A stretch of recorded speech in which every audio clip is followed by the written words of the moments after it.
And the U.S. President Donald Trump on Monday warned Iran that it had to make a deal by Tuesday night or face the consequences.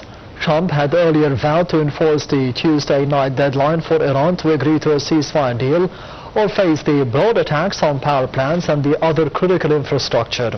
Meanwhile, Trump, joined by senior national security advisors, described in detail the operation to recover a downed American airman over the weekend from the Iranian territory.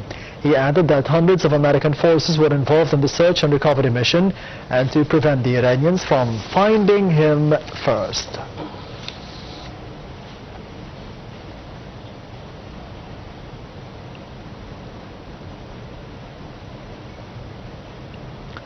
And to be shedding more light on those important topics, I'm honored to be having with me over the phone Dr. Ahmed Sharaf, Deen, the political analyst. Thank you very much for being with us tonight on the Daily Debate, Dr. Ahmed.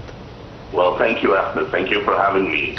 Anytime. First of all, we did see the meeting for today of Foreign Minister Dr. Badr Abdulati with his Moroccan counterpart Nasser Bourita, and speaking about the importance of the de-escalation in the region and the efforts of Egypt, not just for today or for the past couple of weeks, but for the past at least 6 weeks, to be stopping the war, to be de-escalating the situation in the Middle East. How do you see the efforts of Egypt, and not just through the efforts of Foreign Minister Dr. Badr Abdulati, but on the presidential level, with President Abdel Fattah al-Sisi conducting several phone calls and paying several visits to the GCC countries and meeting the leaders?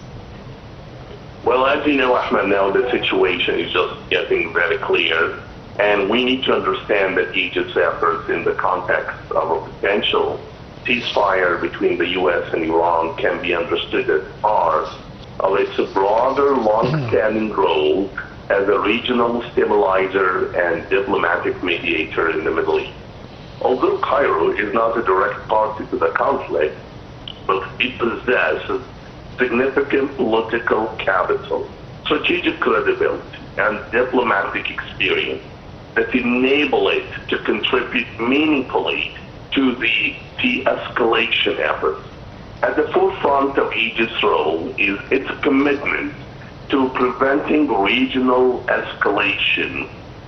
Given the interconnected nature of Middle Eastern security, any direct confrontation between the U.S. and Iran carries serious implications for the neighboring states, the energy routes, and the global economic stability.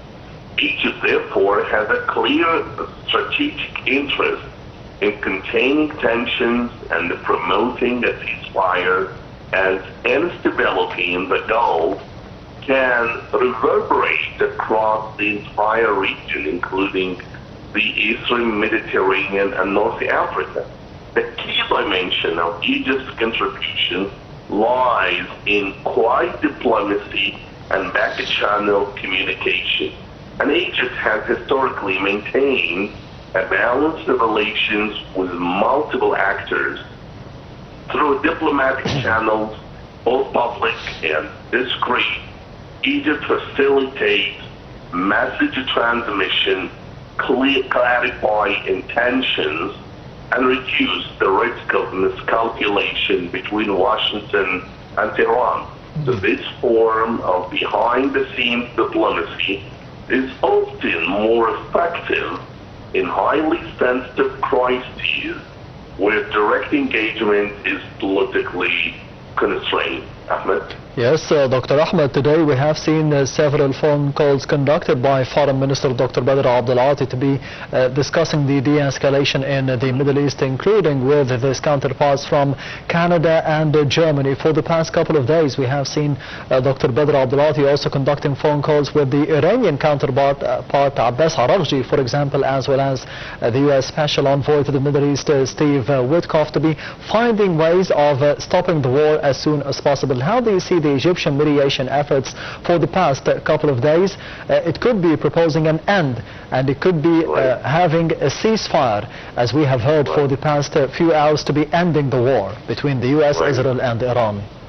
Right. So, as you said, that Egypt is now actively engaged and coordinating with regional and international partners to amplify de-escalation efforts, working alongside Gulf states as well as broader international actors.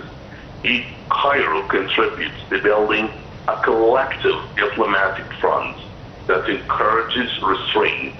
Such coordination enhances legitimacy and increases pressures on conflicting parties to consider ceasefire options.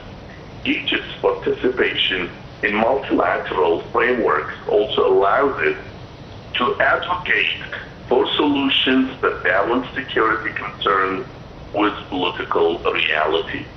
Another important aspect is Egypt's emphasis on political framing and narrative construction.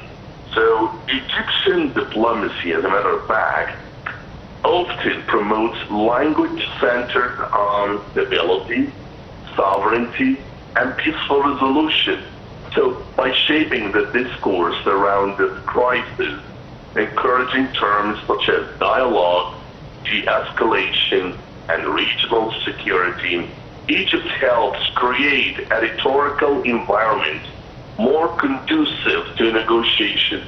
In this sense, its role is not only diplomatic, but also discursive, contributing to how the conflict is perceived and addressed internationally, Ahmed. Yes, Dr. Ahmed Sharaf, Deen, the political analyst, thank you very much for being with us tonight on the Daily Debate and Nile TV International.